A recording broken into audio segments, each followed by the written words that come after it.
My name is Olivia Carter. I am 68 years old, a widow, and for most of my life I have been the quiet guardian of my family's estate here in Charleston, South Carolina.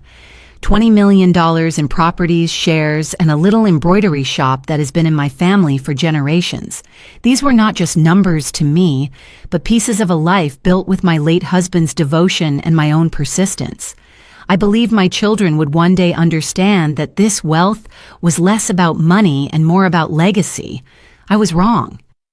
It began on an ordinary evening when my temples throbbed with a stubborn headache. Daniel, my eldest, had left his briefcase in the hallway outside his study. I thought nothing of it as I stepped into his room to look for some aspirin. The desk lamp cast a faint glow across scattered papers, receipts, and half-read law journals. When I brushed against the leather briefcase, its clasp gave way, and something slipped to the floor. A folded sheet of paper stared back at me. I bent down, thinking it was another routine legal note. But when I unfolded it, my breath caught in my throat. The handwriting was sharp, deliberate. Edward Collins, Daniel's longtime colleague, and the words were chilling. If she resists, cut her out. In that instant, my world tilted. This was no affectionate reminder or business memo. It was a plan to erase me, to strip me from the trust my husband and I had built, to sever me from the very estate that bore my name. Inside my son's briefcase lay not only a note, but a threat to everything I had carried forward after my husband's death. I froze, my fingers trembling around the page. My mind screamed questions. How long had Daniel been scheming? Why would he conspire with Edward against his own mother? And most haunting of all, what did cut her out truly mean? Was it only my share of the estate, or was it something darker, something that could not be undone? I folded the note carefully and slid it back where it came from. My pulse hammered as though every beat could give me away. From that moment, I knew I could not confront Daniel head-on. Not yet. My strength had to remain invisible, my resolve cloaked in silence. If you are listening to me now, let me pause for a breath and share something with you. Stories like mine are not just stories. They are warnings, reminders, and sometimes sparks of courage for someone else who is watching quietly from the shadows of their own life. If what you hear resonates, I hope you will stay with me until the end, and perhaps even share this journey with someone who needs it. It would mean more than you know. I closed the briefcase and left his study, every step deliberate, every motion rehearsed in my mind as if I had been caught in the act. But no one stopped me. The house was silent save for the creak of old floorboards and the distant hum of Charleston's night air through the shutters. I returned to my bedroom and sat on the edge of the bed, the silver necklace around my neck cold against my skin. It was a necklace my husband had given me years ago, a reminder of his faith in me, of promises once whispered under softer circumstances. That night it felt heavier than ever, as though he were still here, urging me to stay steady. My thoughts drifted back to Daniel. He had always been ambitious, clever, determined to rise faster than anyone else around him. I used to admire those qualities. They reminded me of his father's persistence in business negotiations. But where my husband's determination had been grounded in honor, Daniel's now seemed sharpened by greed. I thought of my daughter Lily, too, and the distance that had grown between us. Misunderstandings about money had carved a canyon between mother and daughter. She thought I favored Daniel, that I trusted him more. If only she knew what I had just seen, how I had just discovered the depths of his betrayal. The night wore on. Sleep eluded me.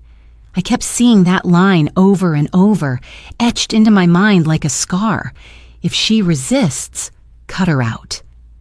The words followed me into the kitchen where I poured a glass of water, into the hallway where portraits of ancestors seemed to stare with silent judgment, and back into my bedroom where the shadows felt too deep to breathe.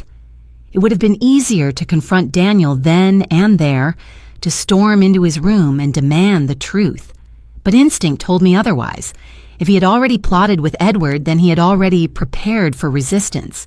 And if I showed my hand too soon, I would lose every chance of defending not only myself, but the future of what my husband and I had built. So I chose silence. My silence was not weakness. It was the stillness of a bowstring pulled back, waiting for the right moment. I decided I would watch. I would listen. I would follow every trace Daniel left behind, and I would gather what I needed without his knowledge. That night, I unlocked the small wooden box I kept in my closet. It held old letters from my husband, receipts from the shop, photographs from when the children were small. I placed a fresh notebook inside my new journal where I would record every detail. It would be my shield, my silent companion, my way of keeping sanity while I pieced together the puzzle of betrayal. I looked once more at the necklace before lying down, its chain pressed into my collarbone, grounding me in a world that was about to unravel. I whispered into the darkness, half to my husband and half to myself, I will not let them cut me out. And with that vow, the first seed of my plan was planted. A plan to stay silent, to endure, and to prepare for the day when the truth would no longer tremble in my hands, but in his. When the dawn finally broke, I was still awake. The light slipped through the lace curtains of my bedroom, softening the edges of the night's revelations, but nothing could soften the weight in my chest. I walked to the dresser and touched the silver necklace at my throat. Its pendant had dulled with time, but to me it gleamed with memories. My husband had given it to me on our 25th anniversary. I could still remember the way he clasped it around my neck, whispering that no matter what storms came, he believed in me. That necklace became more than jewelry. It was a lifeline. I found myself reaching not only for the necklace, but also for the ring of keys that hung by the kitchen door. They were old, each key worn differently. One for the embroidery shop my mother once ran, one for the safe in my study, one for a chest that held family records. These small objects tethered me to the generations before me. They reminded me that my life and the fortune we had built was not simply currency. It was trust, handed down, thread by thread, key by key. Sitting by the kitchen table, I let my thoughts drift backward. I could almost hear my husband's laughter echoing through the house, the way he used to read aloud the financial pages while I cooked supper. When illness claimed him, I thought I would never again feel steady ground beneath me. Yet I found strength in carrying on. I managed the estate, balanced the accounts, and kept the shop open, not because I needed the money, but because I wanted my children to see resilience. But Daniel, he had always been restless, unsatisfied with steady things. I remembered the night he told me, with impatience in his voice, "Mom, this estate needs someone who knows how to use it, not just keep it locked away." At the time, I brushed it off as youthful arrogance.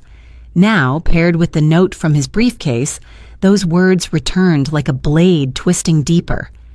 My daughter, Lily, was different. Gentle, artistic, and often lost in colors and canvases, she never cared much for ledgers and balance sheets. We used to be close. She would spend afternoons in the shop, sketching designs while I embroidered initials onto handkerchiefs. But when she grew older, misunderstandings about money created a gulf between us. She thought I gave too much attention to Daniel, too much trust to his career. I suppose in my attempt to hold the family together, I only made her feel unseen. I wish I could have explained to her that my caution with her was not lack of faith, but fear. Fear that the estate's weight would crush her gentle spirit. And so she withdrew. Our conversations dwindled to polite exchanges. Her visits became rare. Each silence between us felt like another stone in a wall I never meant to build. I stirred my tea absent-mindedly, the spoon tapping against porcelain, and allowed the past to wash over me. My husband's letters, still tucked away in that wooden box, came to mind. He often wrote of trust, Not the legal kind, but the kind that binds people together. Money is only the shadow, one of his notes had said. Character is the substance. Teach them that, Olivia? Had I failed in that teaching? Had Daniel misunderstood every lesson, twisting it into ambition rather than honor? And had Lily misunderstood me, believing I measured her worth by what she could manage rather than who she was? I rose and wandered through the house. In the hallway hung our wedding portrait, his hand resting over mine, both of us too young to imagine the trials ahead. In the living room, the clock ticked steadily, the same one that had marked hours of joy and grief. These walls had seen laughter, arguments, lullabies, and long nights of illness. They had also seen promises I was determined not to let my son break, no matter how carefully he tried to rewrite them. Later that afternoon, I drove to the embroidery shop. The bell above the door jingled as I stepped inside. The air smelled of fabric, lavender polish, and faint cedar from the old wooden drawers. I touched the counter, the same place where my mother once wrapped finished pieces for customers. I thought of how she used to say, "Every stitch carries a story." Perhaps that was why I could never sell the shop, even though larger businesses towered around us now. It was the soul of our family, preserved in thread and cloth. I unlocked the back cabinet with one of my old keys. Inside were ledgers dating back decades, some written in my mother's careful script. I traced my fingers over the ink, the numbers precise and steady. Here was proof of endurance, of faith carried forward. I closed the cabinet and locked it again, feeling as though I had secured something far greater than money. Driving home, I replayed Daniel's old words once more. This estate needs someone who knows how to use it. Perhaps he saw himself as that person, someone who could twist tradition into profit, but he was blind to the truth, that this estate was not his to reinvent at my expense. When I parked the car and entered the house, twilight had already settled. I turned on the lamp in my study and sat at the desk. My notebook lay open, the first page already filled with the details from the night before. I added another entry, this time about memory. The necklace, the keys, the voices of the past. These would become my anchors as I prepared for the storm ahead. I looked again at the necklace in the mirror, glinting faintly against my collarbone. I whispered into the stillness, "I haven't forgotten you." Whether I meant my husband, my daughter, or even the promise I had made to myself, I wasn't entirely sure. But I knew that remembering would be my first act of resistance. In the silence of that evening, I felt a shift. The past was no longer a weight pressing me down. It was a foundation beneath me, steady and unyielding. And with it, I could face whatever was coming. The days that followed pressed on me with a strange heaviness. Every ordinary sound in the house seemed charged with new meaning. The slam of a door, the hum of the refrigerator, the soft thud of Daniel's footsteps on the stairs. I found myself listening differently, noticing rhythms that once slipped past me. It was as if that single note from his briefcase had sharpened my senses, tuning me into secrets I had not dared to hear before. Daniel had always been meticulous, the kind of man who color-coded his files and polished his shoes until they shone. But now, cracks appeared in his polished veneer. He took calls at odd hours, his voice hushed behind the closed door of his study. He left early some mornings, claiming court appearances in nearby towns, yet the court schedules published in the paper did not match. And most telling of all, his eyes flickered with something unfamiliar when they met mine, an impatience, an edge, as if I had suddenly become an obstacle rather than a mother. I began to keep my own record. In the small notebook hidden in my wooden box, I logged times, dates, snippets of overheard conversations. It was not the behavior of a suspicious woman, I told myself, but of a survivor. If he had already drawn a line in the sand with that note, then I would prepare my defense on paper, one entry at a time. One evening, as I carried laundry past his room, I paused at the faint murmur of voices. Daniel was not alone. Through the thin crack of the door, I caught fragments: transfer, beneficiary, amendments. My pulse quickened. I hurried away before he could sense me lingering, but the words burned themselves into my mind. Later that night, I wrote them down carefully, circling each one as though encircling evidence in a trial. At breakfast the next morning, he sat across from me, buttering his toast with his usual calm. "You should think about selling the embroidery shop, Mom," he said casually, as though discussing the weather. I kept my voice steady. "That shop carries our family's name. It isn't something to be traded for convenience." He smiled, but it was a smile with no warmth. Sometimes sentiment costs more than it's worth. I stirred my coffee, letting the silence hang between us. He thought he was being clever, planting seeds of doubt in my mind, but he underestimated me. I had lived long enough to recognize when someone was rehearsing a plan and his performance was growing careless. Later that week, as I sorted mail stacked on the hall table, an envelope addressed to Daniel caught my eye. It bore the name of a law office in Atlanta. My stomach tightened. Daniel had no official cases there. His work was centered firmly in Charleston. I memorized the firm's name before placing the envelope back, untouched. That evening, I wrote it in my notebook, underlining it twice. At night, when the house was quiet, I found myself pacing. I replayed his patterns, every unexplained absence, every hushed call, every envelope I had glimpsed. The pieces had not yet formed a picture, but the outline was becoming clearer. He was planning something larger than a disagreement over inheritance. He was weaving a net around me, and he thought I was too blind to notice. The silver necklace lay against my collarbone as I paced, its weight a reminder that I had faced darker nights before. When my husband was ill, I had learned to sleep in increments, to rest between hospital alarms and whispered consultations with doctors. This vigilance was different, but the discipline was the same. Watch, listen, endure. I also thought often of Lily during those restless nights. I wondered if she sensed any of this, if her distance from me had left her unaware of the storm brewing under our roof. I longed to reach out to her, but pride and hesitation held me back. I feared she would not believe me, or worse, that she would think I was inventing shadows to excuse my mistrust of Daniel. So I remained silent, holding the truth inside until I could shape it into something undeniable. One afternoon, I sat by the front window as Daniel returned home.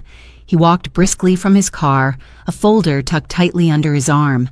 For a fleeting moment, I saw the boy he had once been, the child who brought me seashells from the shore, the teenager who stayed up late studying for law school exams. But the man crossing the lawn now was no longer that boy. His ambition had hardened into something cold, and I could not ignore it any longer. I opened my notebook that evening and wrote a single line beneath the day's date. My son is no longer just my son. He is becoming my adversary. The words ached as I wrote them, but they were true, and the truth, however painful, would become my compass. That night, I placed the notebook back into the wooden box and locked it with the same old key my mother once used for the shop's cabinets.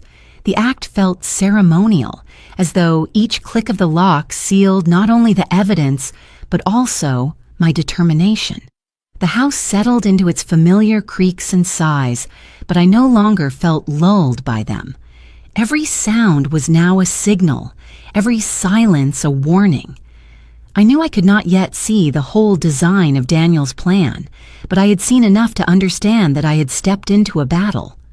One fought not with shouts or fists, but with patience, memory, and quiet strength.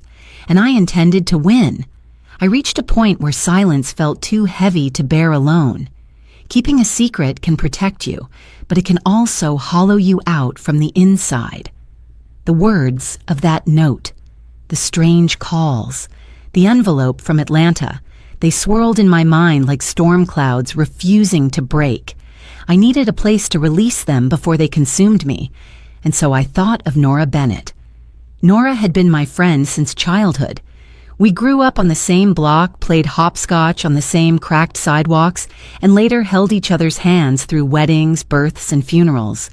Life had pulled us onto different paths, but the bond remained unbroken. Nora ran a small bookshop on King Street, a cozy space that smelled of paper, cedar shelves, and cinnamon tea. People came there not just for novels, but for solace.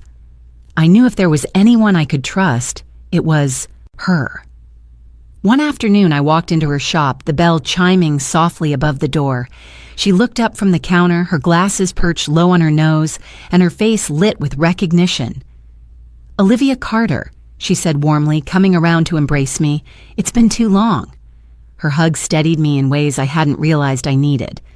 We settled at a small table tucked in the back, the kind reserved for quiet conversations. Books towered around us, creating a cocoon of stories, but none felt as fragile as the one I was about to tell. At first, I hesitated. The words clung to my throat. To speak them aloud meant they would become real, and reality was far more frightening than suspicion. But Nora waited patiently, her hands folded, her eyes filled with the same gentleness I remembered from years ago. "I found something," I finally whispered. "Something in Daniel's briefcase." Her brow furrowed. "What sort of something?" I reached into my purse and pulled out a folded piece of paper. I hadn't wanted to carry it, but leaving it at home felt riskier. I placed it on the table between us. She adjusted her glasses and read. When her eyes met mine again, they were wide with disbelief. "Good Lord, Olivia, what does this mean?" "It means," I said slowly, "that my own son is plotting to erase me, to take everything his father and I built, everything I have guarded for decades. And he's not alone. Edward Collins is involved. They're building a plan to change the trust." Nora leaned back, her lips pressed into a thin line. For a moment, she said nothing, as though weighing every possibility. Finally, she spoke. "You can't fight this alone. If Daniel and Edward are already moving pieces, you need someone who knows the law better than they do." I thought about that, I admitted, but who could I trust?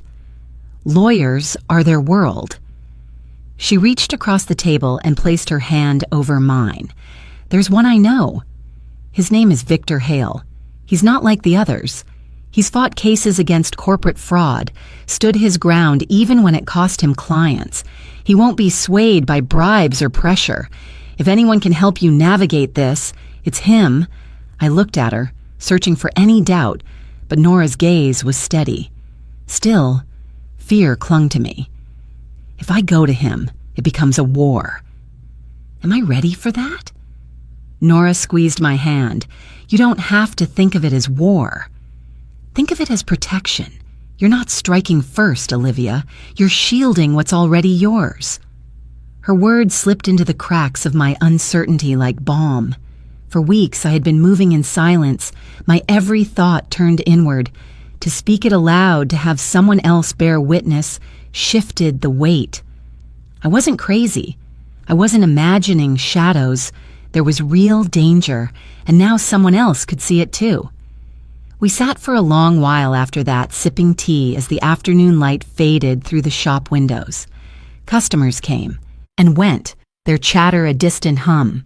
For me, the world had narrowed to that table, to Nora's reassuring presence and the folded piece of paper between us. Before I left, Nora hugged me again.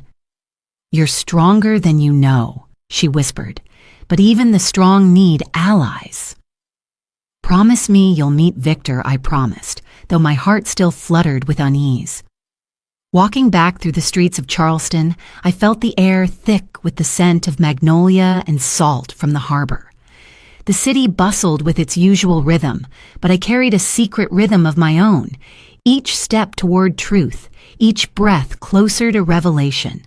For the first time since finding that note, I did not feel entirely alone. That night, in the quiet of my room, I placed the silver necklace on my nightstand before lying down. It caught the glow of the lamp, gleaming like a beacon. I thought of my husband's steady voice, of the promises we made, of the children we raised. Daniel's betrayal had cut me, but Nora's faith had reminded me not all bonds were broken. Some still held. I opened my notebook and wrote, "Today I told someone. Today I was believed." The ink bled slightly into the page, but the words stood firm. For the first time, my silence had found an echo. As I closed the book, I felt a flicker of something I hadn't dared hope for, the faint stirrings of hope. I waited for the right moment, biding my time the way a patient seamstress waits for the perfect stitch to pull a pattern together. The note still haunted me, and Nora's words echoed in my ears. I needed allies, but first I needed proof no one could dispute. If Daniel and Edward were plotting in the shadows, then the shadows would become my vantage point. It happened on a Wednesday afternoon. Daniel had mentioned he was meeting a client, but his tone was too careful, too rehearsed. My instincts, sharpened by weeks of quiet observation, told me otherwise. I slipped into my car a few minutes after he left, staying far enough behind so he wouldn't notice. Charleston streets were familiar to me, yet that day they felt like the corridors of a labyrinth, drawing me toward a truth I had tried not to name. He parked near a cafe tucked on a side street, the kind of place with mismatched chairs and wide windows fogged by steam from coffee cups. I found a spot across the street, angled so I could see without being seen. My hands tightened on the steering wheel when another figure appeared. Edward Collins, his colleague, the same hand that had penned the words that still burned in my memory. They greeted each other with the ease of long-time conspirators. I watched as they settled into a corner booth, Daniel sliding a small USB drive across the table. Edward picked it up quickly, slipping it into his pocket before producing a plain envelope of his own. The gesture was smooth, practiced, as though they had done this before. I forced myself to breathe slowly. My phone felt heavy in my hand, but I steadied it and lifted the camera just enough to capture the exchange through the window. The lens clicked softly, each photograph a lifeline, proof I could hold on to when words might be dismissed. I shifted in my seat, careful not to draw attention. Their conversation was muffled by glass and street noise, but every so often the sounds carried across. I caught fragments. Trust amendment, beneficiary change, Cayman account. The words struck me like stones, confirming what I already feared. They weren't merely talking in hypotheticals. They were moving pieces on a board designed to push me out. The silver necklace around my neck felt suddenly cold, as though my husband himself were urging me not to look away. I pressed my hand to it, steadying myself. The shop, the estate, the inheritance, it was all in jeopardy, and not from strangers, but from my own flesh and blood. Inside the cafe, Daniel leaned forward, his gestures sharp, insistent. Edward scribbled notes on a pad, his pen scratching across paper with a kind of urgency that made my stomach tighten. I imagined the words they were writing, clauses, signatures, dates, legal daggers aimed at me. I snapped another photo, then another, documenting every angle I could. My hands trembled, but I would not let them fail me. Silence had been my shield, now it became my weapon. When they stood to leave, I ducked low in my seat, heart hammering. They walked together down the street, Daniel slipping the envelope into his briefcase, Edward checking his watch as though on a schedule. Only when their figures disappeared into the crowd did I allow myself to exhale. Driving home, the city blurred around me. Every church steeple, every wrought iron gate seemed to watch as I passed. By the time I reached the house, I felt both stronger and more broken. Stronger because I now had evidence. Broken because it was my own son I had followed like a criminal. That evening, I sat at my desk with the photos spread before me. Each image was a wound and a warning, but also a promise. I wrote down every detail: the time, the cafe's name, the words I had overheard. My notebook was filling quickly, each page another thread in the net I would one day cast. When Daniel returned later that night, he moved through the house with his usual calm, greeting me with a smile that no longer fooled me. I answered quietly, meeting his gaze long enough to remind myself that I was not powerless. He did not know I had seen. He did not know I had listened, and that ignorance was my advantage. I locked the photos and notes in the wooden box, placing the key back on its ring. The weight of it in my hand was both heavy and reassuring. My mother's keychain, once used to guard the embroidery shop, had now become the guardian of my truth. As I prepared for bed, the words I had overheard echoed in the stillness. Trust amendment. Cayman account. They sounded foreign and cold, yet they were now part of my reality. I understood that the battle ahead would not be fought in shouts or slammed doors. It would be fought in documents, affidavits, and courtroom shadows. And I was ready. The following week, I decided to follow Daniel again. By then, the photographs and notes I had collected already painted a troubling picture. But I sensed there was more beneath the surface. If the cafe meeting had confirmed his financial schemes, I needed to understand the personal motives driving him. Why was he willing to carve his own mother out of everything? What was he chasing that was worth such betrayal? That morning, he left home dressed more carefully than usual, his tie knotted with precision, his hair slicked back as if he were meeting someone he needed to impress. He drove past his office without stopping. An instinct told me to keep going. The road stretched farther than his usual routes until he reached Atlanta, nearly 5 hours away.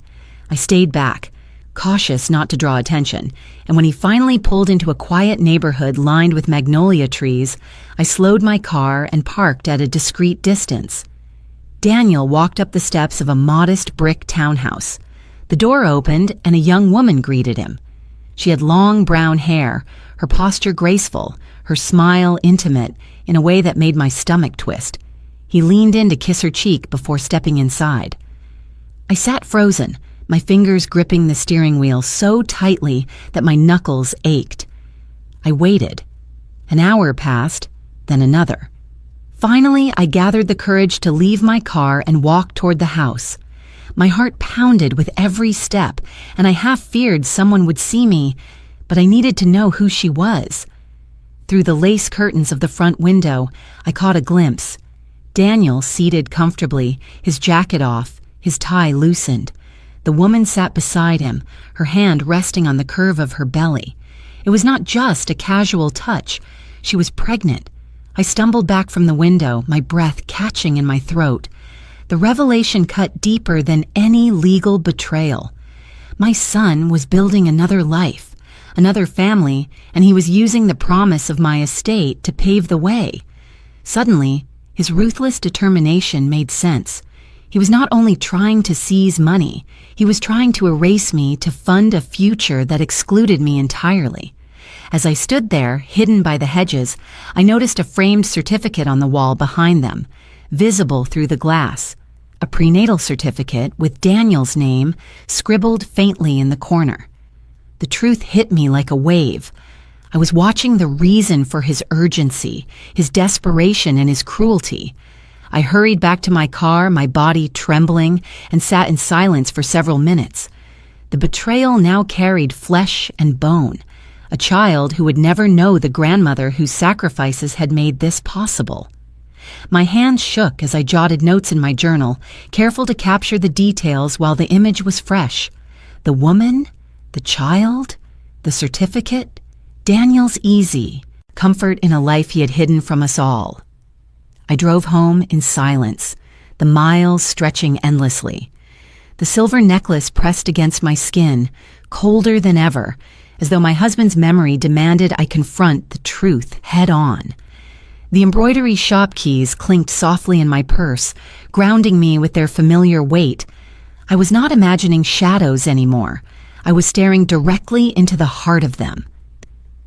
That night, Daniel returned late.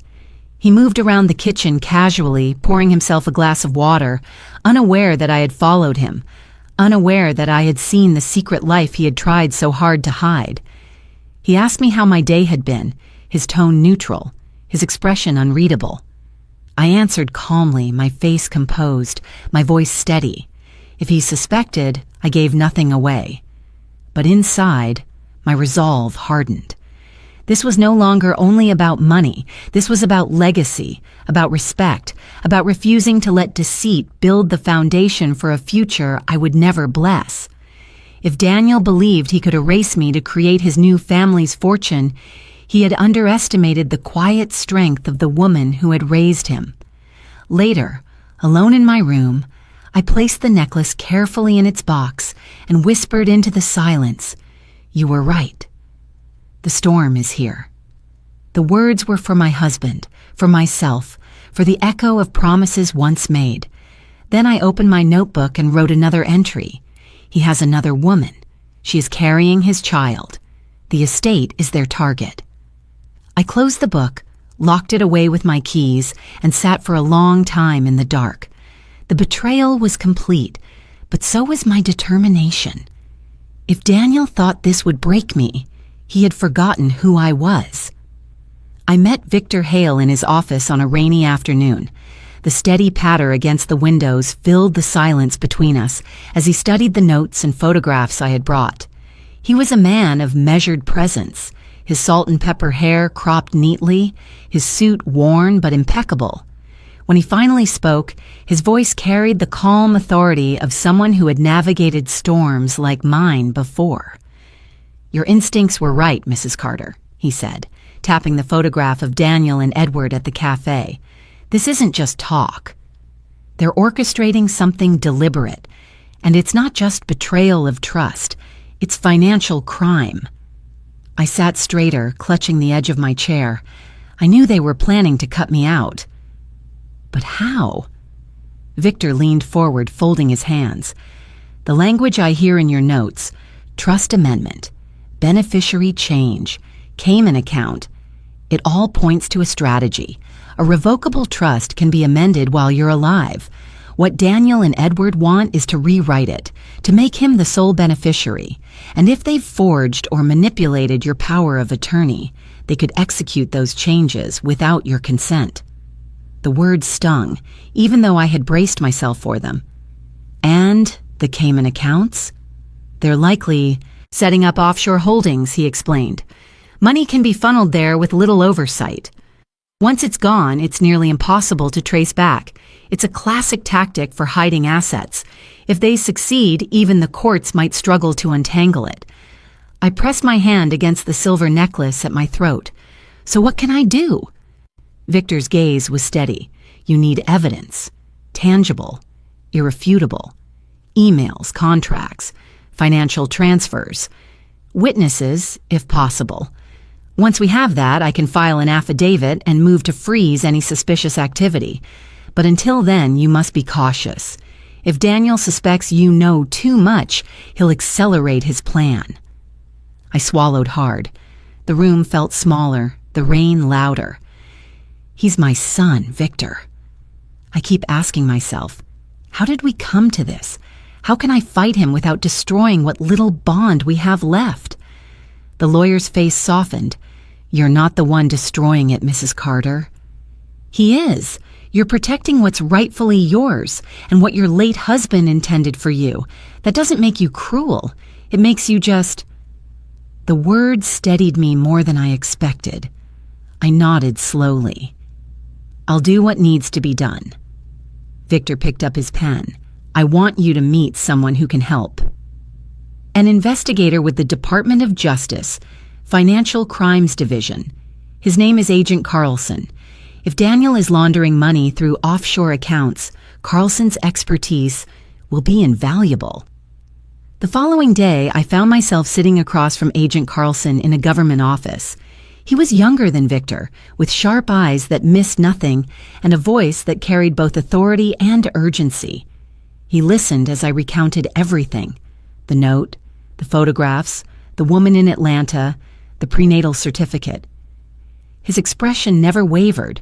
When I finished, he leaned back and crossed his arms. "Mrs. Carter, I've seen schemes like this before." They always start with someone believing they're smarter than the system.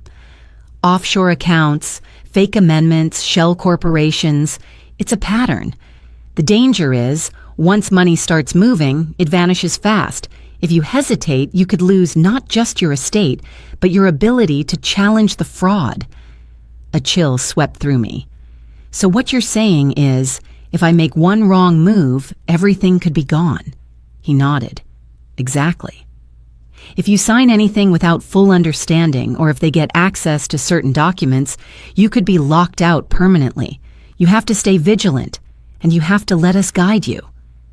I tighten my grip on the keys in my purse. Then I'll gather what you need.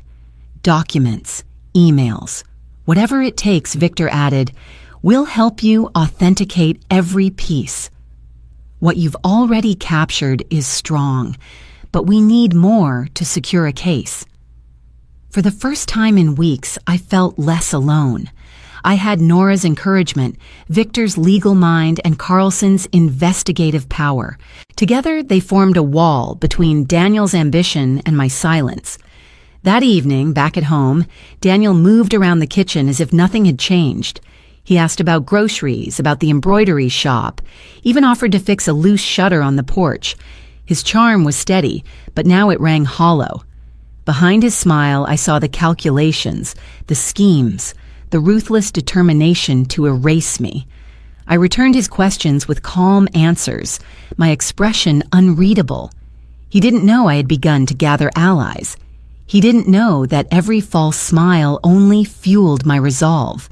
Later, in the quiet of my room, I opened my notebook and wrote, "They want to amend the trust. They want to forge power of attorney, offshore accounts in Cayman. Victor and Carlson will help me stop them. I must act carefully. One wrong step, and they win." I closed the book, placed it in the wooden box, and locked it again. The silver necklace lay cool against my skin, a reminder that my husband's faith in me was not misplaced. As I turned off the lamp, Carlson's warning echoed in the dark. If I was careless, they could strip me of everything, but I would not let that happen. My silence was no longer only a shield, it was strategy, and patience would be my greatest weapon. The weight of Agent Carlson's warning stayed with me. Every time I touched the silver necklace at my throat, I felt it pressing me forward. Silence would no longer be enough. Silence had to become action.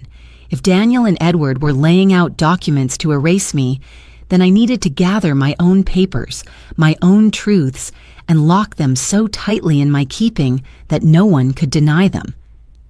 I began with Daniel's study. He often left before dawn, chasing meetings or court appearances, and in those hours the house was mine. I moved quietly, careful not to disturb the order of his papers so that he would not sense my presence. His desk drawers smelled faintly of cedar and ink, and within them I found contracts, memos, and receipts. I sorted through them quickly, copying anything that bore the faintest shadow of deceit. My small portable scanner hummed softly, its light passing across signatures and seals. One folder contained drafts of amendments to the trust, language altered, clauses reshaped, my name crossed out in precise strokes. My hands shook as I fed each page into the scanner, but I did not stop. I knew Victor would need these to prove the pattern. In another drawer, I uncovered a thin envelope filled with invoices from a law office in Atlanta.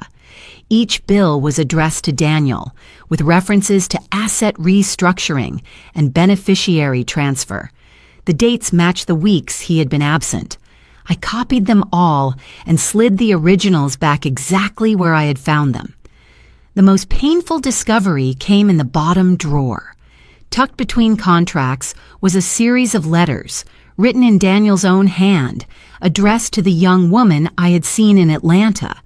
He wrote of new beginnings, of a family waiting to be born, of a life they would build together with security he promised was guaranteed. The implication was clear. He was counting on my estate to finance it all.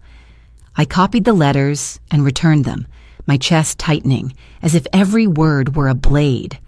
By the time the sun rose, I had hidden the copies in a wooden box lined with velvet, the same one that once held my wedding veil. That box, once a container of love, was now a container of betrayal. I locked it with the old key from the embroidery shop, the same key that had safeguarded my mother's ledgers years ago. The symbolism was not lost on me. What once preserved tradition would now preserve truth. Still, I knew these pieces alone might not be enough. Carlson had warned that electronic records could reveal the real depth of Daniel's plan. That evening, I waited until Daniel went out, his briefcase in hand, his steps brisk with purpose. The house grew still. I entered his study again and powered on his computer. The screen glowed with familiar icons, but when I typed his old password, the letters refused me. Access denied. A chill moved through me. He had changed it. He suspected someone might pry. Perhaps he had noticed something moved, or perhaps his paranoia matched my own. Either way, the lock screen glared back at me like a silent warning. He knew the walls were closing in. I sat there for a long moment, staring at the unyielding password prompt. My heart pounded with frustration, but also with resolve. If he thought a password could keep me out, he underestimated me. I didn't need to break into his machine myself. Victor and Carlson would know how to subpoena records, how to uncover encrypted trails. My task was simpler, to hold what I already had and to keep gathering from the spaces he thought too ordinary to conceal. Before leaving the study, I returned everything to its place, smoothing each folder and straightening each stack. Daniel's trust in his own cleverness was his blind spot. He thought he was hiding well. He didn't see the quiet woman watching, memorizing, preserving. That night, as I sat in my bedroom with the wooden box beside me, I thought of Lily. She had always hated secrets, always begged for openness in a house that too often preferred silence. I wondered if she could forgive me for keeping this from her now, but until I had every piece in order, until I could place undeniable truth in her hands, I could not risk it. I wrote in my notebook, "Trust amendments drafted, Atlanta invoices, love letters to the other woman, computer locked with new password. He suspects, must be cautious, must not falter." The ink bled dark against the paper, heavy with the weight of what I was recording. I closed the notebook, slipped it into the wooden box, and turned the key. The house was silent, but in that silence I felt my husband's presence. I touched the necklace at my throat and whispered, "I'm holding it together. For you, for what we." Built, I lay awake, knowing the storm was still gathering, but I no longer felt powerless. Every copied page, every recorded detail was another thread in the net I would cast. One day, it would close around Daniel and Edward, and when it did, the truth would speak louder than all their schemes. I arrived at Victor's office early, the wooden box pressed tightly against my chest, as though it carried not just documents, but the very weight of my life. Inside were the copies I had gathered in secret, the trust amendments, the invoices from Atlanta, the letters Daniel had written to the woman in Atlanta. I had rehearsed the moment in my mind, yet when I finally placed the box on Victor's desk, my hands trembled. He opened it carefully, his eyes narrowing as he sifted through each page. "This," he said quietly, "is more than enough to raise alarms. But to make it undeniable, we'll need to formalize it. You'll need to sign an affidavit swearing to how you obtained them and why I'll sign whatever I need to," I answered, my voice firm even as my stomach turned. Agent Carlson entered moments later, carrying a folder of his own. He laid it beside Victor's box. "We've traced several wire transfers tied to Edward Collins. They connect directly to offshore accounts in the Cayman Islands. It's textbook asset concealment. Combined with these documents, it paints a picture of conspiracy and fraud." The air in the room grew heavy. I forced myself to steady my breathing as Victor slid a paper toward me. "This affidavit declares that you, Olivia Carter, discovered these documents within your own household, that you have reason to believe your son and his associate are attempting to alter your trust without consent, and that offshore accounts are being used to siphon assets. My hand shook as I picked up the pen. Signing my name felt like severing something invisible between Daniel and me, as though I had crossed a line from mother to adversary.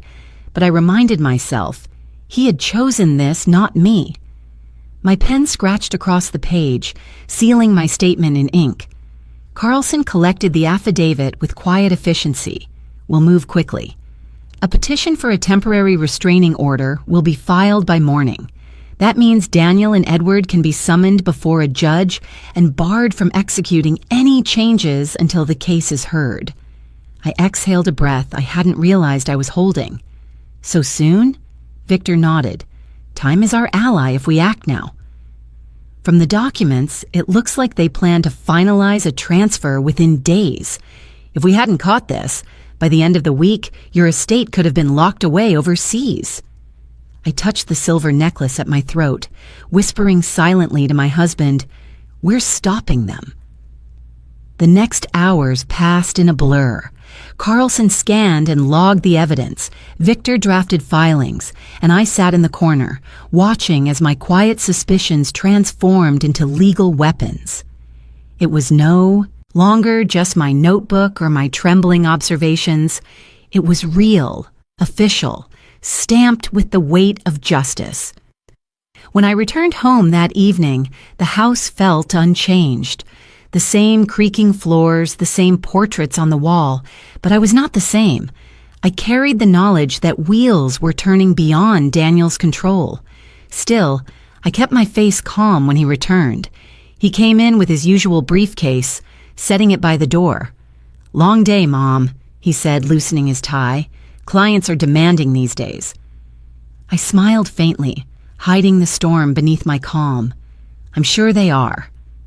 He never suspected that at that very moment court clerks were stamping papers that would summon him to answer for his schemes.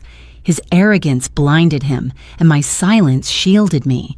That night, sleep finally came to me, though restless.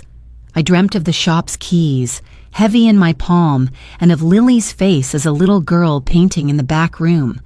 I dreamt of Daniel, too, but not as a boy. In my dream, he stood in a courtroom, his hands empty, his eyes darting like a man who realized too late that his mother had been stronger than he believed. The following morning, Victor called. "It's done," he said. "The judge has signed the restraining order. Daniel and Edward will be served immediately. They're required to appear tomorrow to explain themselves. They won't see it coming." I closed my eyes, relief washing through me like a tide. For weeks I had felt hunted in my own home, but now the hunt had turned. Tomorrow Daniel and Edward would walk into court expecting triumph and find themselves summoned to account. As I hung up the phone, I reached for the silver necklace, feeling its cool weight against my skin. My husband's faith lived in its chain, and now it steadied me for what was ahead. I whispered to the quiet room, "We're almost there. The truth is about to step into the light." That evening, as Daniel left the house once more, I watched him from the window. He carried himself with confidence, his briefcase in hand, unaware that inside it lay not the future he believed in, but the evidence of his undoing. And I stood in the shadows, silent, waiting for the moment when he would finally tremble. The morning after the summons, Charleston seemed to breathe differently. News traveled faster than the tides here, carried on whispers across church pews, market stalls, and front porches. By the time I stepped outside to fetch the mail, I could feel the weight of eyes on me, neighbors glancing a little too long before lowering their voices. At the corner grocery, two women lingered by the produce stand. I caught fragments of their conversation. The Carter boy, schemes with that lawyer friend, trying to steal from his own mother. Their words floated in the air like nettles. When I walked past, their voices hushed, but their stares lingered. I straightened my shoulders and continued forward, every step deliberate. Later, at the embroidery shop, the same atmosphere followed me.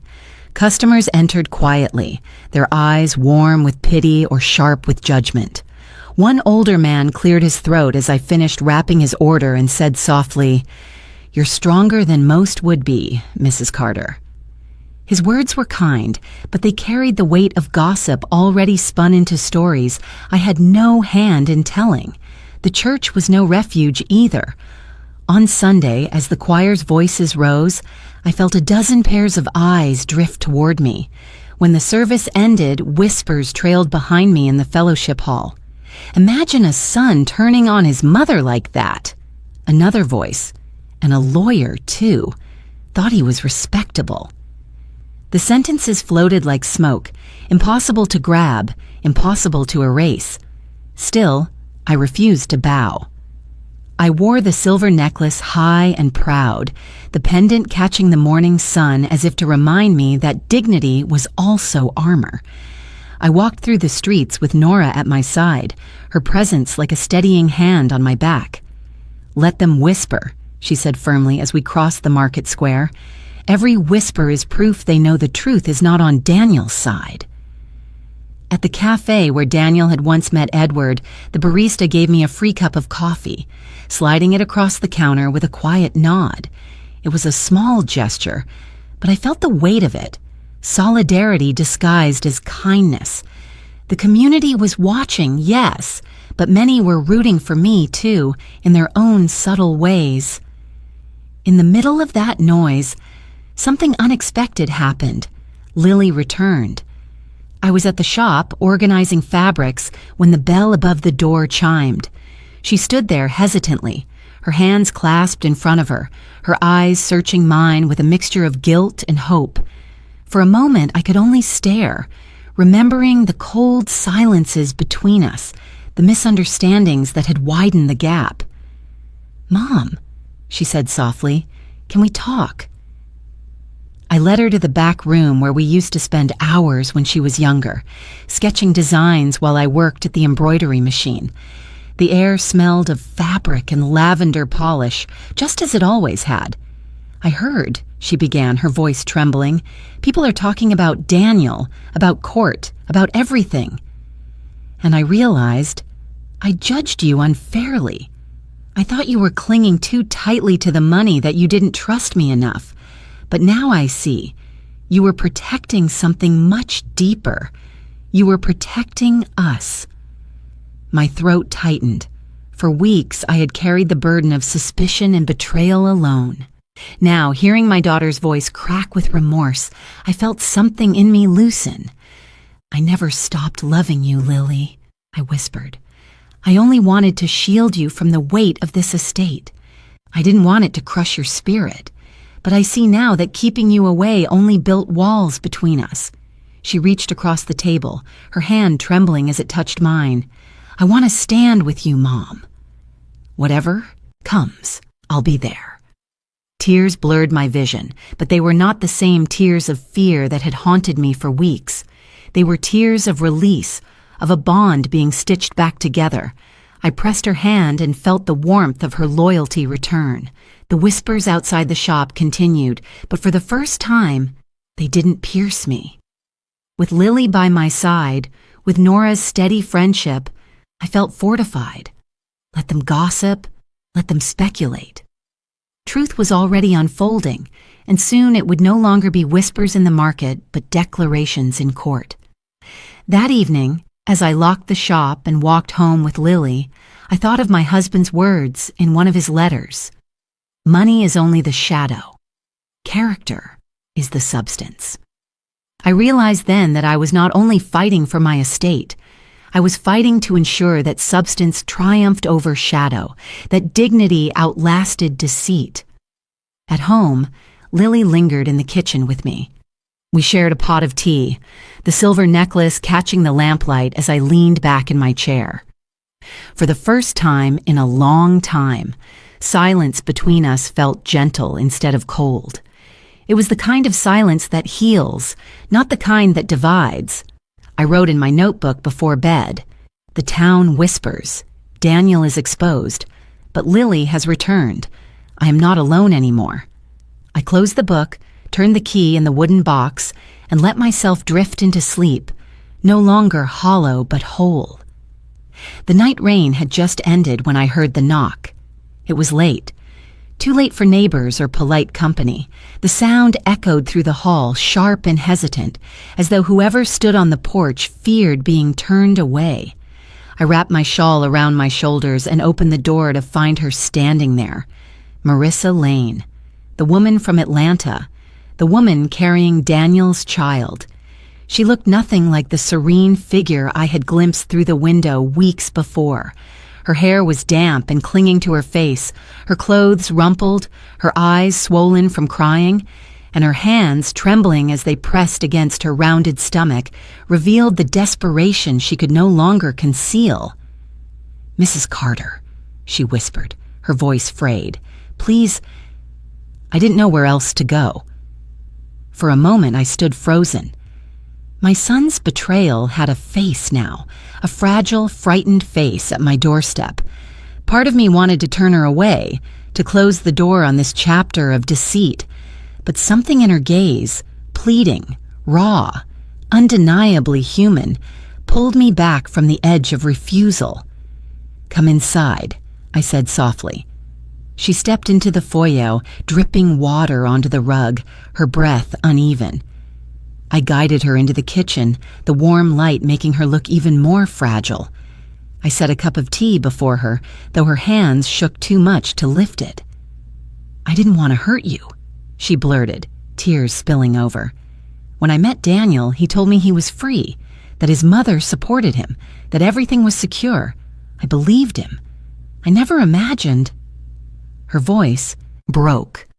"And then, when I told him about the baby, he promised me everything would be taken care of. But now," she covered her face with her hands, "now he won't even answer my calls." The words landed like stones in my chest. Daniel had not only betrayed me, he had abandoned her too. For weeks I had seen him as ruthless, single-minded, calculating. But hearing her voice tremble, I realized his cruelty extended beyond me. "Why come here?" I asked, my tone calm, though my heart beat heavily. "Because you're the only one left who might listen," she said, lowering her hands. "I know I don't deserve your kindness. But Daniel, he's planning things you don't know about.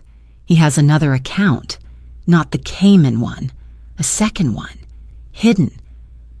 I saw the transfers before he shut me out. He's preparing to disappear with everything." Her confession tightened the air around us. I leaned back, the silver necklace pressing coolly against my skin as though grounding me. "Do you have proof?" She nodded quickly. "Not much. Just a few emails, some documents I copied before he changed the passwords. I was too scared to keep them at the apartment, so I brought them with me." She pulled a thin folder from her bag and slid it across the table. My fingers hesitated before opening it, but when I did, I saw printed emails, bank statements, routing numbers I didn't understand but knew Victor and Carlson would. The kitchen fell into silence. The ticking clock seemed to mark the gravity of every second. "You can stay here," I said finally, my voice steady. "But this house has rules. You'll take the guest room and you'll work at the shop with me. If you want my trust, you'll earn it. 30 days.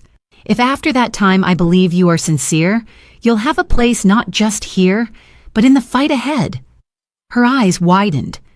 "You'd let me stay? After everything?" I nodded. "Not for you alone, but for the child you carry. That child is innocent. And this estate, this legacy, was built for futures untainted by deceit." She wept again, this time with relief, covering her face as though she couldn't believe what I had said. I reached across the table and placed my hand over hers, not out of forgiveness, but out of resolve. That night, as she settled into the small guest room upstairs, I stood by my window and looked out at the dripping magnolia trees. My husband's absence felt heavy, yet I could almost hear his voice. "Protect what matters, even if it hurts." I touched the necklace at my throat and whispered into the quiet, "The storm grows, but so does my strength." Before I went to bed, I wrote in my notebook, "Marissa has come. Daniel abandoned her. She carries his child. She brought proof of another account.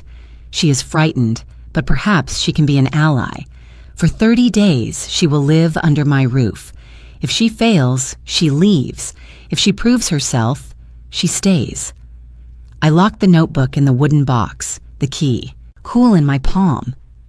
Upstairs, I heard floorboards creak as Marissa paced nervously in her room. She was a reminder of Daniel's betrayal, yes, but she was also a chance for redemption, not just for her, but for the future that child represented. As I closed my eyes, I understood something new. This fight was no longer mine alone. Allies would come in unexpected forms, and sometimes even from the very betrayals meant to undo me. The courthouse in Charleston stood like a sentinel of old justice, its white columns rising against the morning sky. On the day of the hearing, I walked up the stone steps with Victor at my side and Agent Carlson just behind. My hands trembled slightly, but the silver necklace at my throat steadied me. I felt its weight as though my husband himself was walking beside me. The hall buzzed with low voices, reporters shifting for better angles, neighbors craning for a glimpse. The whispers that had haunted the market stalls and church pews were now echoing inside these walls. Daniel arrived minutes later, his stride brisk, his suit tailored to perfection. Edward walked beside him, his briefcase clutched like a shield. Daniel's eyes darted toward me, and for a fleeting second I saw the boy he once was, the child who used to run into my arms after school. But the man standing before me was cold, jaw set, every muscle tense with arrogance. He offered no greeting. He didn't need to. The courtroom would host our conversation. Inside, the judge took his seat, and the air shifted to solemn stillness. I sat at the plaintiff's table, my hands folded tightly in my lap, while Victor rose to speak. His voice was measured, calm, carrying authority that filled the room. He laid out the facts, the suspicious amendments to the trust, the invoices from Atlanta, the hidden accounts. Each document I had copied, each photograph I had taken, appeared on the screen before the court. Carlson followed, testifying to the transfers traced offshore, the shell accounts, the deliberate concealment. He spoke with clarity, every word striking like a hammer against stone. The courtroom murmured as evidence stacked higher and higher. Then Daniel's counsel rose. A younger man with sharp features, he spoke quickly, trying to drown the truth in a flood of objections and explanations. He argued that I was confused, that my age clouded my understanding, that I had misinterpreted paperwork. He painted me as a fragile widow grasping at shadows. I remained silent, my gaze steady. Victor rose calmly after each objection, dismantling them piece by piece. "The evidence speaks for itself," he said firmly. "This is not imagination. This is intent to defraud." At one point, Edward leaned forward, trying to interrupt Carlson's testimony, but the judge silenced him with a stern glare. The confidence I had seen at the cafe weeks earlier seemed to drain from him, replaced by nervous glances and a sheen of sweat across his brow.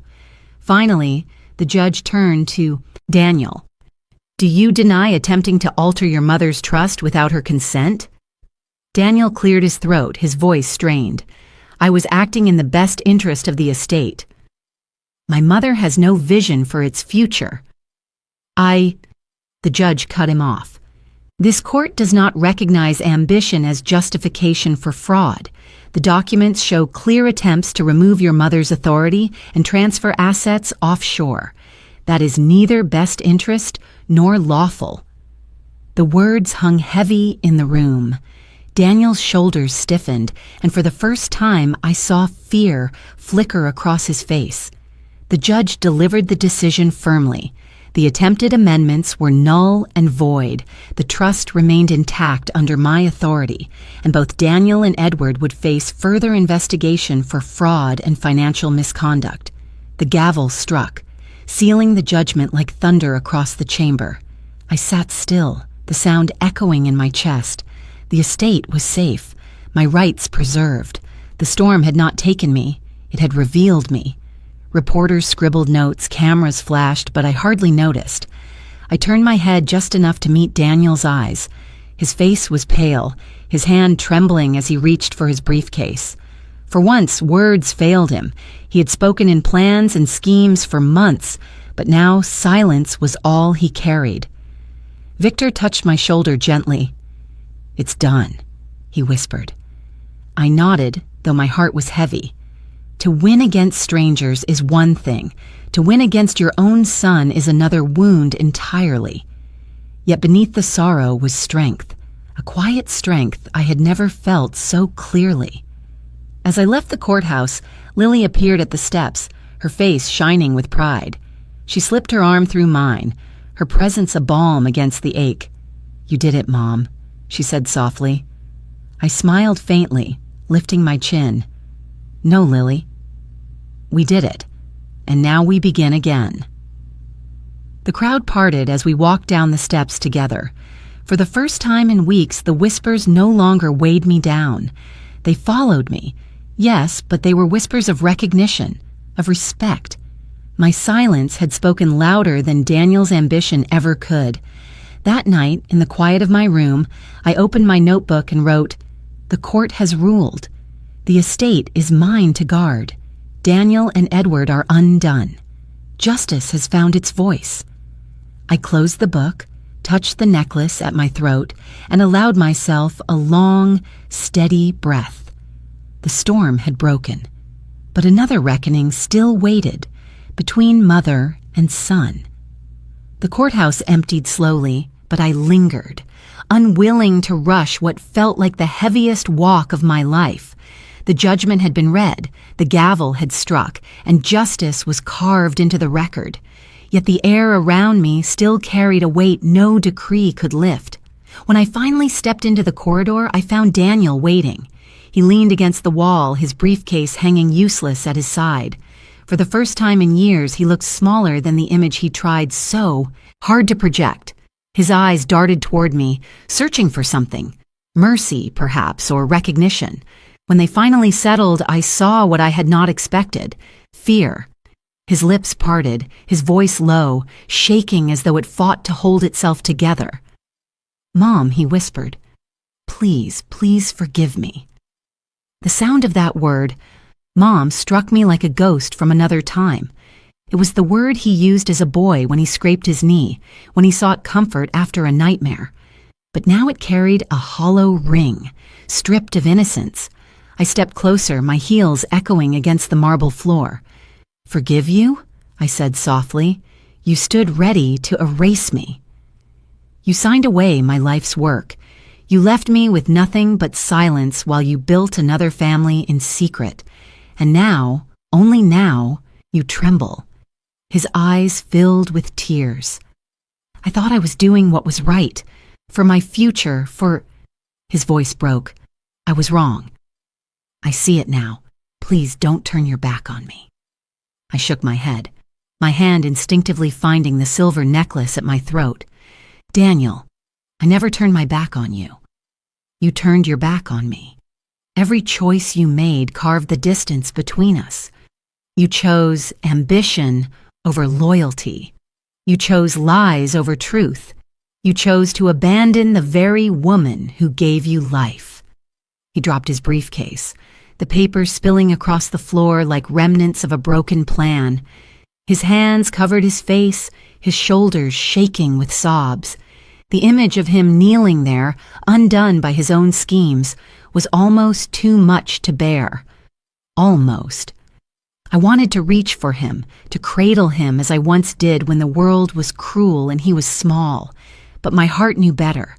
Some wounds are not meant to be soothed in the moment.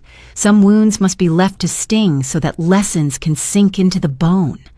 "Mom, please," he said again, his voice muffled through his hands. "Don't leave me like this."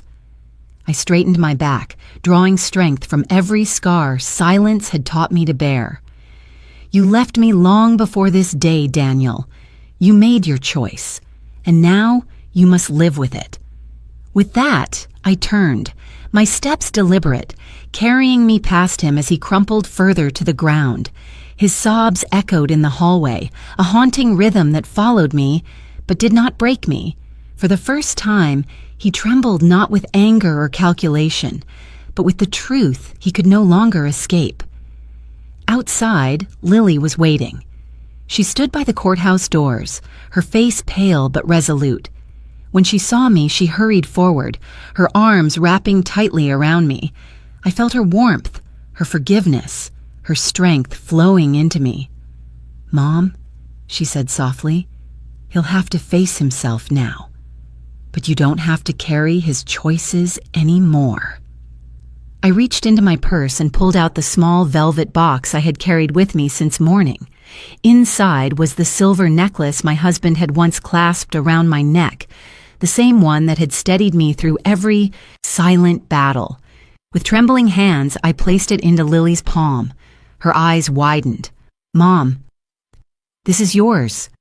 "No," I said firmly, my voice thick with emotion. "It's ours. But now it belongs with you. You are the one who carries the spirit of what we built, the dignity, the love. This necklace has seen storms and betrayals, but it has also seen endurance. Let it remind you of who we are, of what we do not surrender." Tears welled in her eyes as she clasped it around her neck. The pendant rested against her collarbone, catching the sunlight in a way that made me think of renewal, of cycles closing and opening again. Behind us, through the courthouse windows, I could still hear the muffled sound of Daniel's weeping, but I no longer felt tethered to it. His choices were his burden now. Mine were to protect what remained, to honor the legacy my husband left, and to guide Lily into the light of a future unmarred by deceit. As we walked down the steps together, I felt the whispers of the crowd. Some pitied Daniel, some pitied me, but I no longer cared. My silence had carried me here, my strength had held, and the next chapter was already beginning. That night, in the quiet of my home, I wrote in my notebook one final line about Daniel. He trembled today, but not because of me. He trembled because of the truth. I closed the book, placed it in the wooden box, and turned the key. I sat by the window watching Lily prepare tea in the kitchen, the necklace glinting faintly against her throat. And for the first time in many months, I felt something ease within me.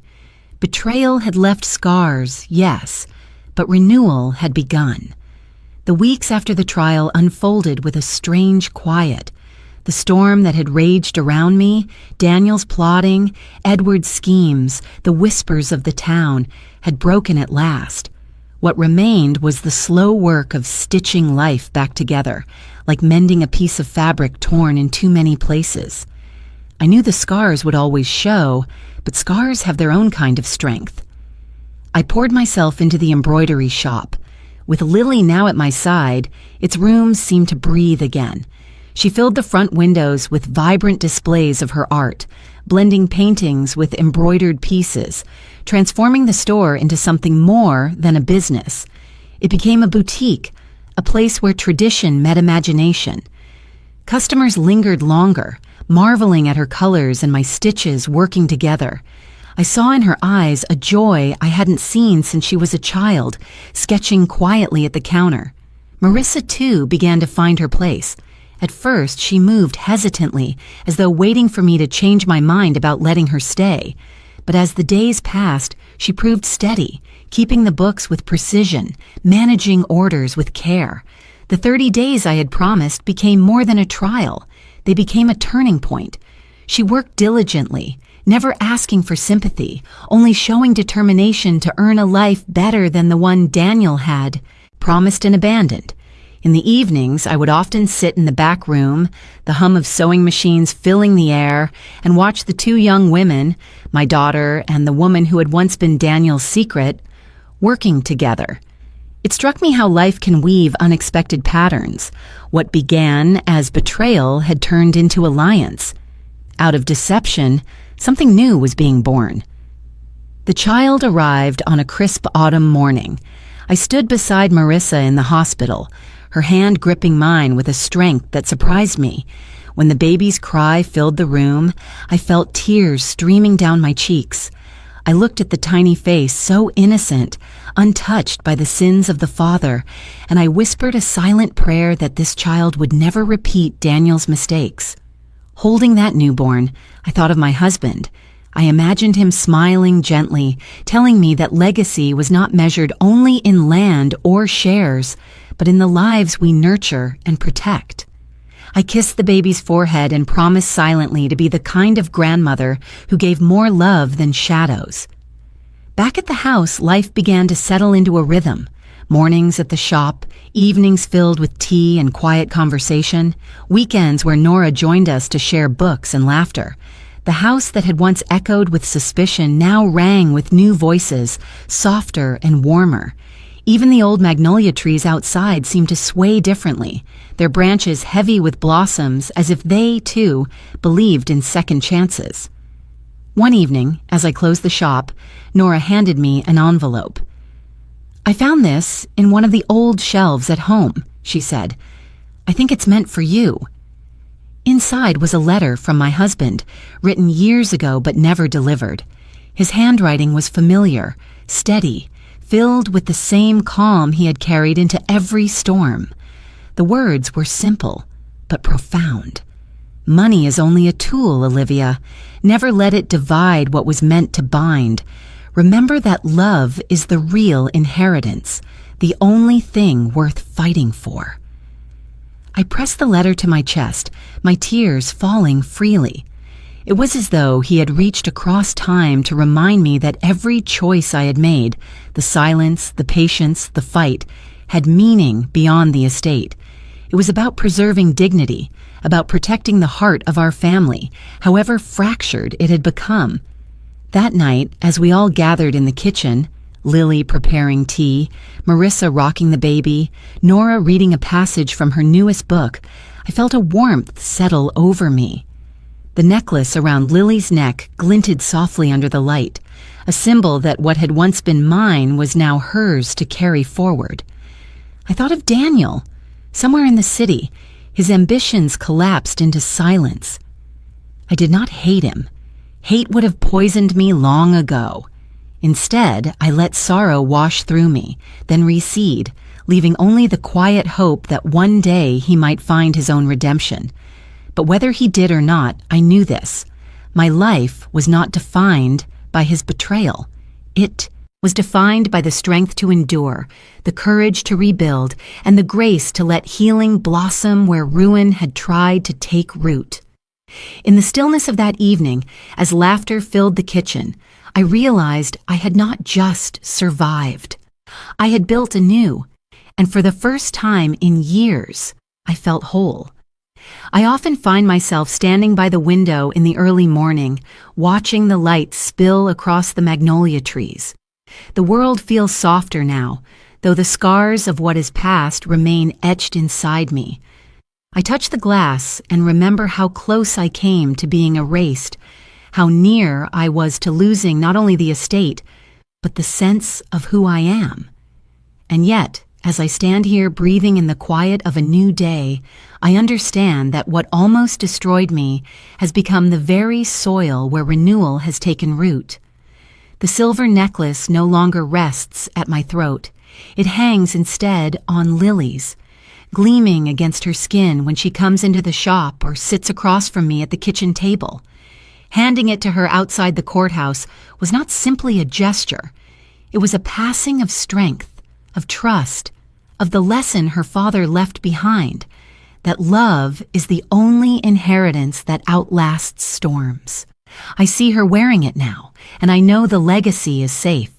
There are still nights when I wake and hear echoes of Daniel's voice, see the briefcase on the floor, the paper with its sharp-edged words. If she resists, cut her out. For so long, those words felt like an execution order, the end of all I had built. But now, looking back, I see them differently. That note was not my undoing. It was the beginning. It was the spark that forced me to rise from silence, to claim the strength I had always carried quietly inside. In my notebook, nearly full now, I sometimes read over the early entries.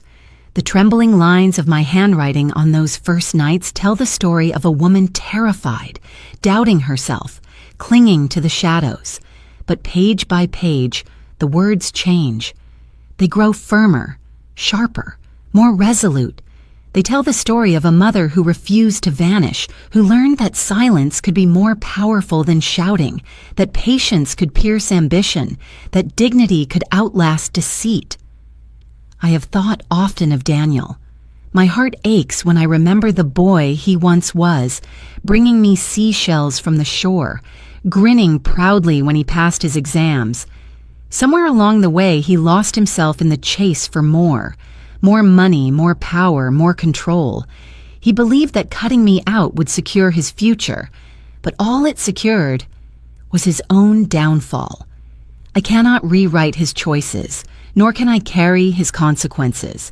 I can only hope that the trembling I saw in his eyes outside the courtroom becomes the beginning of his own reckoning, his own chance to remember who he was before ambition turned his heart cold.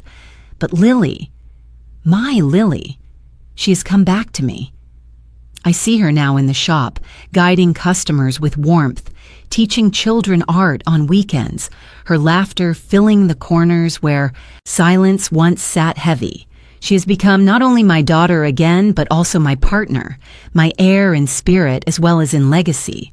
When I place the necklace into her hands, I also place the future there, and she has carried it with grace. Marissa, too, has found her place. I watch her cradle her child, rocking gently by the window of the shop, and I feel a strange tenderness. She came to me as a figure of betrayal, a living reminder of Daniel's deceit. Yet she has proven herself, not through words, but through steady action. She has worked tirelessly, cared for her baby with devotion, and shown a humility that has earned my respect. In her, I see not just the scars of Daniel's choices, but the possibility of a future free from his shadow. Sometimes, in the quiet hours after closing the shop, I sit with Nora over tea. She reminds me of the moment I placed that note on her table, my hands shaking, my voice barely above a whisper. She tells me she knew even then that I had the strength to see this through, that silent strength has always been my nature. I smile when she says this, because for the first time, I believe it too. What have I learned from all of this? That storms will come, sometimes from outside, sometimes from those we least expect. But every storm carries within it a seed of renewal. Betrayal can cut deeply, but it can also carve space for healing. Silence can feel like weakness, but when held with patience and clarity, it becomes power. I survived because I remembered who I was, even when others tried to erase me. I endured because I trusted the anchors left behind by my husband, the necklace, the keys, the lessons etched in his letters. And I rebuilt because I chose to see not just ruin, but the chance for something new. As I write these words now, I close my notebook with a sense of finality. The pages will be stored in the wooden box, locked with the same key my mother once used for her ledgers. But before I put it away, I write one last line. Every storm carries a seed of renewal. Mine has bloomed. I place the book inside, turn the key, and let the silence of the house wrap around me. This silence is no longer the sound of fear. It is the sound of peace. The morning sun poured through the lace curtains, casting gentle patterns across the wooden floor. I sat by the window in my favorite chair, needle and thread in hand, the steady rhythm of embroidery carrying me into calm.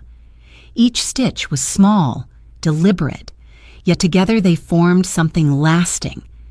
Just as my life had been, a fabric held together by patience and endurance. The silver threads glimmered in the light, reminding me that beauty is born in persistence. From where I sat, I could see Lily across the street unlocking the shop's door. The sign above it now read Carter and Lily Boutique, painted in her flowing hand.